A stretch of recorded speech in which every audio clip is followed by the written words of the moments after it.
पेशावर के इलाके किस्सा खानी की जामा मस्जिद में खुदकुश धमाका, 30 अफराद शहीद, 50 जख्मी हो गए। कई जख्मियों की हालत तशवीशनाक। यानी शाहिदीन और CCPO के मुताबिक 2 हमलावरों ने मस्जिद में घुसने की कोशिश की। ड्यूटी पर मौजूद पुलिस एहलकारों पर भी फायरिंग की। दहशतगर्दों की फायरिंग से एक पुलिस एहलकार शहीद और एक जख्मी हुआ। फायरिंग के बाद हमलावर तेजी से अंदर दाखिल हो गया और खुद को धमाके से उड़ा लिया। वज़ीर आज़म इमरान खान की पेशावर धमाके की मजम्मत, जख्मियों को फौरी तिब्बी इमदाद फराहम करने की हिदायत। वज़ीर दाखिला शेख रशीद कहते हैं, सोची समझी साजिश के तहत पाकिस्तान को गैर मुस्तहकम करने की कोशिश की जा रही है। गैर मुल्की क़ुव्वतें पाकिस्तान का अमन तबाह करना चाहती हैं।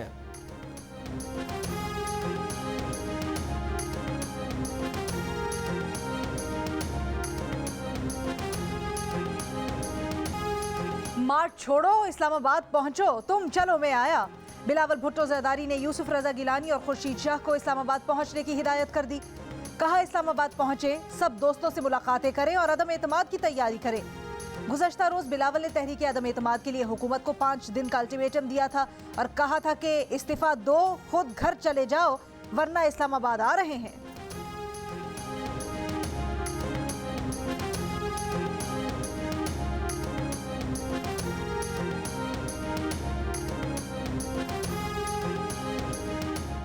हुकूमत के खिलाफ तहरीक अदम एतमाद के अहम खिलाड़ी जहांगीर तरीन ने वापसी की तारीख दे दी। जहांगीर तरीन 6 मार्च की रात बरतानिया से पाकिस्तान पहुंच जाएंगे। जब भी अदम एतमाद तहरीक पेश होगी, जहांगीर तरीन शिरकत करेंगे। PTI के MPA सलमान नईम का दावा, कहा जहांगीर तरीन से टेलीफोन पर गुफ्तगू हुई है। जहांगीर तरीन तंदुरुस्त हैं, उनके मेडिकल टेस्ट क्लियर आए हैं। 7 नशिस्तों वाली जमात को सूबा नहीं दे सकते। नून लीगी रहनुमा शाहिद खाकान अब्बासी ने बिलावल की काफिली को वजारत आला देने की तजवीज़ रद्द कर दी। कहा, तहरीक अदम एतमाद के लिए ज़रूरत से ज़्यादा नंबर्स मौजूद हैं। गुज़श्ता रात आसिफ अली जरदारी और मौलाना फजलुर रहमान की मुलाकात में शहबाज शरीफ की इलालत के बायस तहरीक अदम एतमाद पेश करने की तारीख का ऐलान 2 दिन बाद करने का फैसला। मुसव्विदा तैयार, मुशावरत मुकम्मल। गुज़श्ता रोज़ जरदारी और फजलुर रहमान की मुलाकात में शहबाज शरीफ की बज़रिया टेलीफोन शिरकत।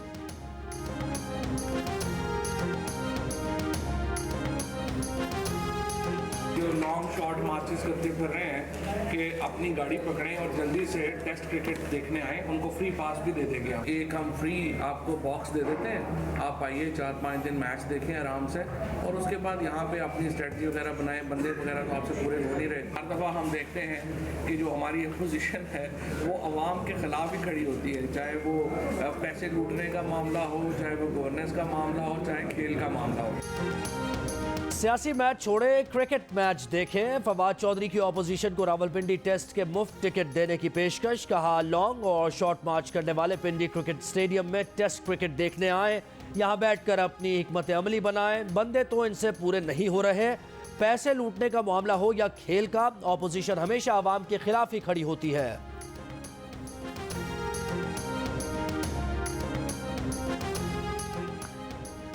अपोजिशन ने वजीर आजम के खिलाफ तहरीक अदम एतमाद के लिए हुक्मरान जमात के 24 अरकान की हिमायत का दावा कर दिया। कौमी असम्बली में तहरीक इंसाफ और इत्तेहादियों की तादाद 179, अपोजिशन को 162 अरकान का साथ हासिल। नंबर्स गेम में हुकूमत को 17 वोटों की बरतरी।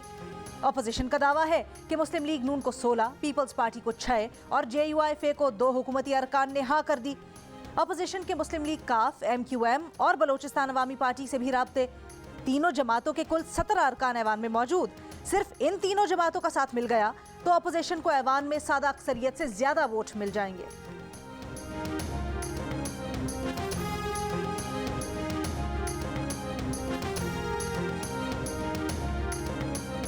बदीन ने तीर को तोड़ दिया। बिलावल का बदीन का जलसा सरकारी वसाइल पर और कल का जलसा फकीरों का जलसा था। PTI के शाह महमूद कुरैशी की तनकीद, कहा तर्जुमानों को गिनती नहीं आती तो कम अज कम बिलावल को तो आती होगी। सखर में पीपल्स पार्टी पर PTI के बैनर्स उतारने का इल्जाम, कहा कराची में अभी दाखिल नहीं हुए लेकिन सिंध की इंतजामिया ने PTI के बैनर्स और झंडे उतरवा दिए। PTI का सिंध हुकूक मार्च बदीन से तिल्हार पहुंच गया।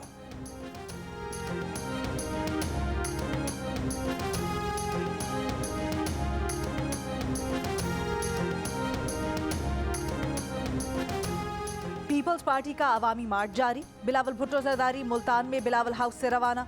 मार्च के अगले मरहले में बिलावल आज खानेवाल से होते हुए साहिवाल पहुंचेंगे।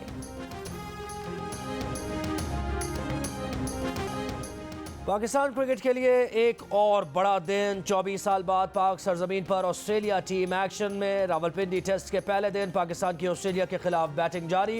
इमाम उल हक की 10th सेंचुरी। पाकिस्तान ने पहली इनिंग्स में 1 विकेट के नुकसान पर 171 रन बना लिए। स्टेडियम में दाखिले के लिए वैक्सीनेशन सर्टिफिकेट और शनाख्ती कार्ड लाजमी करार। ऑस्ट्रेलिया की टीम 24-25 साल के बाद आ रही है और ये हमारे लिए बहुत फ़ख्र की बात है। ऑस्ट्रेलिया की टीम 25 साल बाद आई है। शुक्रिया पाकिस्तान के लिए, खुशखबरी है ये। वेलकम करने आए हमारे, काफ़ी दिनों बाद आई है, काफ़ी सालों बाद ऑस्ट्रेलिया आई है हमारे मुल्क में। रावलपिंडी स्टेडियम में तलबा की बड़ी तादाद में मैच देखने के लिए आमद। तमाशाइयों के साथ वजीर इत्तलात फवाद चौधरी और गवर्नर सिंध इमरान इस्माइल भी स्टेडियम पहुंचे। फवाद चौधरी कहते हैं कि वजीर आजम इमरान खान पिंडी क्रिकेट स्टेडियम में मैच देखने आएंगे। पाकिस्तान और भारत में खेल को फरोग देना चाहते हैं। भारत साजिशों की बजाय पाकिस्तान आकर मैच खेले।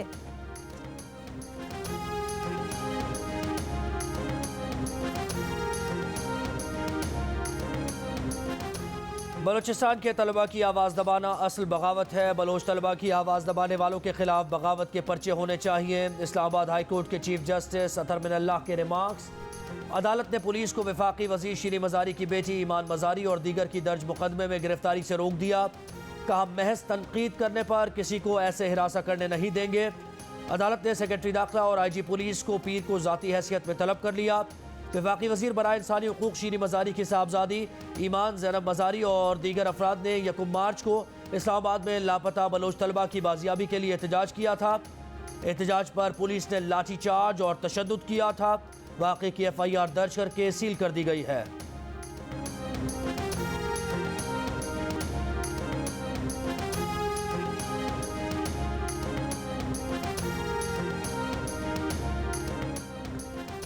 सिंध हाई कोर्ट ने मोहसिन बेग की एक मुकदमे में जमानत मंजूर कर ली। मोहसिन बेग पर मनी लॉन्ड्रिंग और संगीन इल्जामात पर तहफ़्फ़ुज़ात का इजहार।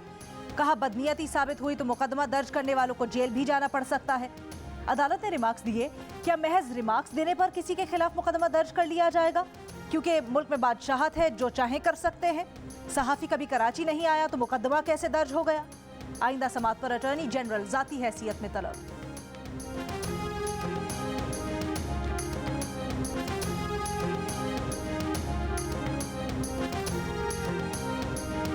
ख्वाजा सरा मजलूम तबका है, इन्हें हम जिन्स परस्ती से न जोड़ें। लगता नहीं कि वफाकी हुकूमत हम जिन्स परस्ती की हिमायत करेगी। वफाकी शरीयत कोर्ट वजारत इंसानी हुकूक पर बरहम।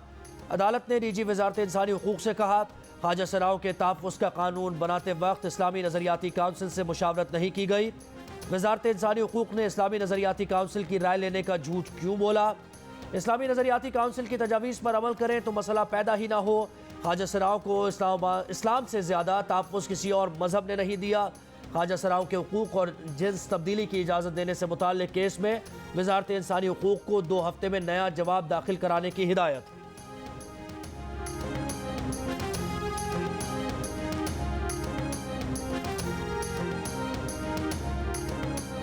इस्तिस्ना मैं नहीं लेना चाहता। मैं आरिफ अलवी की हैसियत से यहाँ अपीयर हुआ था कि क्यों सदर पाकिस्तान को इस्तिस्ना हासिल हो। वकील साहब ने मुझे ये बताया कि अदालत ने अपना फ़ैसला लिख लिया है इस मुकदमे के अंदर, जिसके अंदर मेरे ख़िलाफ़ ये बात थी कि मैंने हथियार सप्लाई किए थे 2016 के अंदर। कहीं 2016 का मुकदमा आज तक चल रहा है और नतीजा ये होता है कि गवाह हैं वो मर जाते हैं, उनकी याददाश्त कमज़ोर पड़ जाती है, कागजात इधर उधर हो जाते हैं।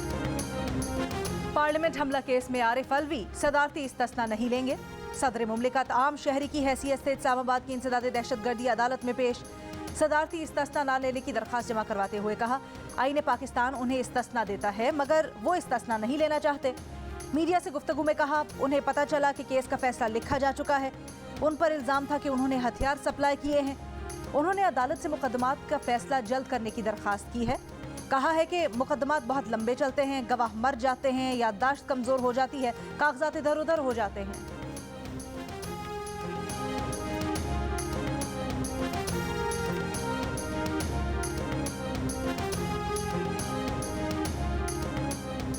इस्लामाबाद हाई कोर्ट में पैका तरमीमी ऑर्डिनेंस के खिलाफ PBA की दरख्वास्त पर समाअत। अदालत ने अटॉर्नी जनरल को नोटिस जारी कर दिया। चीफ जस्टिस अतर मिनल्लाह ने दरख्वास्त गुजारों के वकील से पूछा कि आपने पैका की सेक्शन 20 को चैलेंज ही नहीं किया, आपको इस पर कोई एतराज़ नहीं। दीगर पिटीशनर्स ने तो हक़ इज़्ज़त को क्रिमिनलाइज करने को भी चैलेंज किया है। वकील ने कहा कि हमने पूरा पैका तरमीमी ऑर्डिनेंस चैलेंज किया है। ऑर्डिनेंस जाली खबरों को रोकने की आड़ में अवामी शख्सियात के काम पर बहस को रोकेगा। ऑर्डिनेंस आंखों में धूल झोंकने जैसा कानून है जो कल अदम करार दिए जाने के काबिल है। अदालत की PBA की दरख्वास्त भी दीगर पिटीशनर्स के हमरा यकजा करके समाअत के लिए मुकर्रर करने की हिदायत।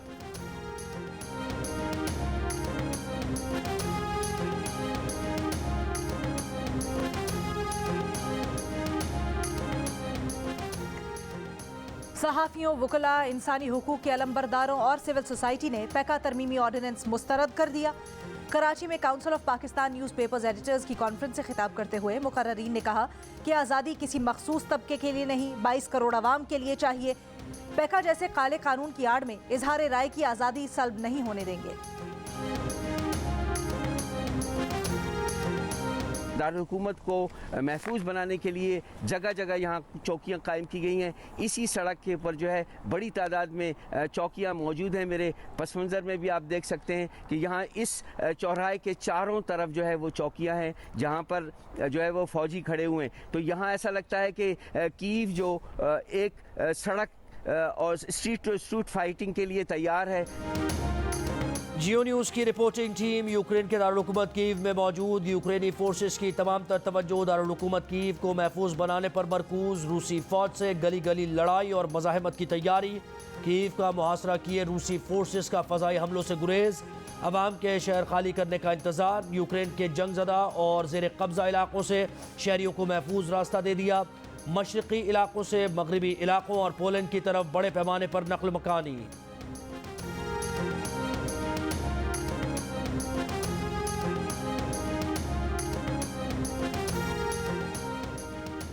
हुकूमत की यूटिलिटी स्टोर्स पर 8 अरब 28 करोड़ रुपए का रमजान पैकेज देने की तैयारी। 19 अशियाए ज़रूरिया पर सब्सिडी देने पर गौर। सबसे ज्यादा सब्सिडी घी के लिए मुख्तस करने की तजवीज़।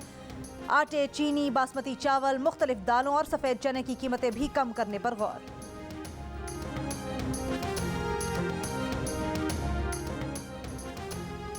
नून लीग का शहबाज शरीफ को मनी लॉन्ड्रिंग केस में बरी करने का मुतालबा। तर्जुमान मरियम औरंगजेब कहती हैं आज नैब के गवाह शहबाज शरीफ की बेगुनाही की गवाही दे रहे हैं। इमरान साहब की चोरी, करप्शन, गैर कानूनी गैर मुल्की फंडिंग की गवाही स्टेट बैंक का रिकॉर्ड दे रहा है।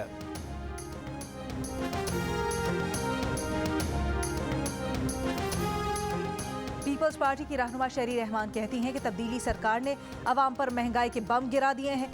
जरदारी साहब के फॉर्मूले से डर गए हैं। महंगाई के खिलाफ मार्च को कामयाबियां मिल रही हैं। हमारा मकसद तबाही सरकार को हटाना है। सोया हुआ जियारा जाग उठा है, घरों से निकल आया है।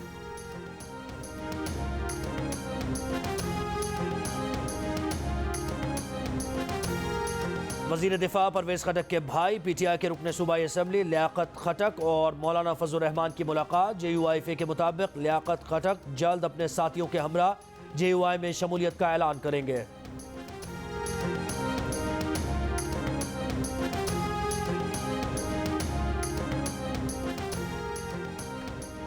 मुल्क भर में कोरोना मुस्बत केसेस की शरह तमाम शहरों में 10% से कम रही। पेशावर में शरह 9%, कराची और हैदराबाद में 5.5% से ज्यादा रही।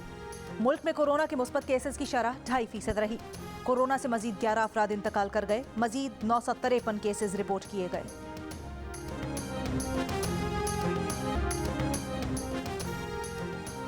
पेशावर में जगह जगह कचरे के ढेर। गुलबर्ग के इलाके में कई रोज गुजरने के बाद भी कचरा नहीं उठाया जा सका। शहरी बदबू और ताफ़ुज़दा फ़ज़ा में सांस लेने पर मजबूर। मुख्तलिफ बीमारियां फैलने का खदशा।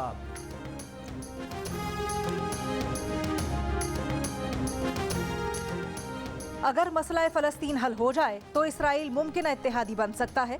सऊदी वली अहद मोहम्मद बिन सलमान का अमरीकी जरीदे को इंटरव्यू। कहा इसराइल को दुश्मन की हैसियत से नहीं देखते। शिद्दत पसंदों ने हमारे मजहब को हाईजैक किया, अपने मफादात के लिए तब्दील किया। इससे सुन्नी और शिया दोनों में दहशतगर्द ग्रोहों की तख्लीक हुई। हम इस्लाम की असल तालीमात की तरफ लौट रहे हैं। सऊदी अरब में 300 साल से कायम बादशाहत खत्म नहीं कर सकते। सऊदी अरब और ईरान पड़ोसी हैं, जुदा नहीं हो सकते। उम्मीद है ईरान सऊदी अरब रोशन मुस्तकबिल की खातिर मुत्तफिक हो जाएंगे।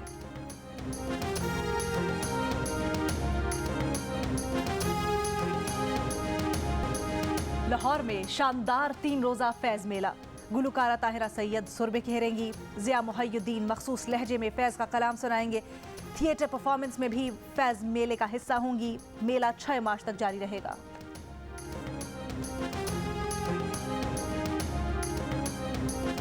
कराची में साहिल किनारे 3 रोज़ा अदबी मेला। मेले में 65 से ज़ायद सेशंस में कई किताबों की रुनुमाई भी होगी। बरतानिया, अमेरिका, फ्रांस और न्यूजीलैंड की अदबी शख्सियात शिरकत करेंगी। नामवर अदीबों को अवार्ड्स भी दिए जाएंगे। कराची लिटरेचर फेस्टिवल 6 मार्च तक जारी रहेगा।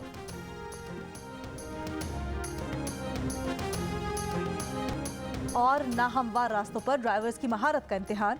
डेरा इस्माइल खान में डेरा जात of road jeep rally. 105 kilometre तवील ट्रैक पर मर्द और खवातीन टॉप रेसर्स के मुकाबले। आज क्वालिफाइंग राउंड मुकम्मल किए जाएंगे।